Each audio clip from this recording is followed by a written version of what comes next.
कांग्रेस नेता मन ह भाजपा डाले जारी आरोप पत्र ला झूठा साबित करत है और मनगढ़ंत बतात हवे। उकर कहना हवे कि राज्य के जनता ही कर जवाब दी।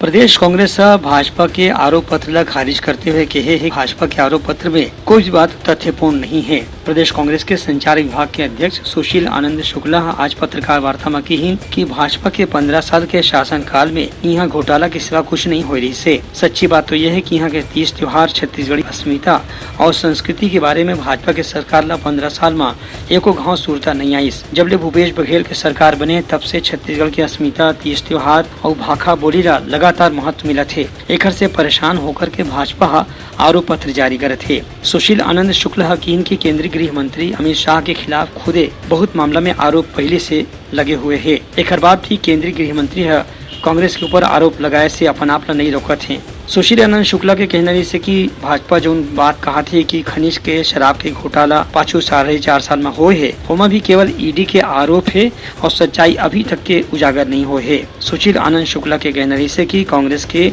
4.5 साल के कामकाज में जनता बहुत खुश है। एक से ही नाराज होकर के भाजपा झूठा आरोप पत्र जारी करत है।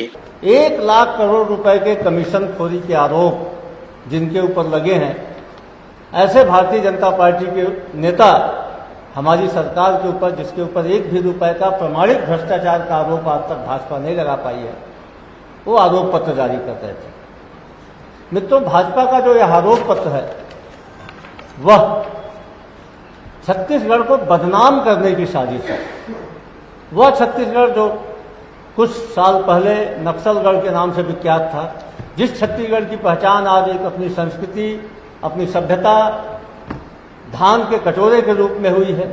देश का दूसरे नंबर का सबसे बड़ा धान उत्पादक राज्य, देश का सबसे बड़ा किसानों को उनकी उपज की कीमत देने वाले राज्य को बदनाम करने की साजिश है भारतीय जनता पार्टी का आरोप पत्र। और मजेदार बात तो यह है कि इस आरोप पत्र को वो अमित शाह जारी कर रहे हैं जिनके खिलाफ में 1,45,000 शिकायतें केंद्र सरकार के पास पहुंची है और केंद्र सरकार उसकी जांच नहीं करवा पा रही है। भारतीय जनता पार्टी के आरोप पत्र को देखने के बाद यह साफ हो रहा है कि जो ईडी और आईटी घूम घूम के छत्तीसगढ़ में गलियों में घूम घूम के जो पटकथा लिख रही थी, उस पटकथा का ही प्रारूप भारतीय जनता पार्टी के आरोप पत्र में है। इस आरोप पत्र में जो उन्होंने कार्टून जारी किया है, उस कार्टून को देखने से साफ साफ लग रहा है कि यह आरोप पत्र ईडी और आईटी की पटकथा है। Bureau report, Uttarakhand news.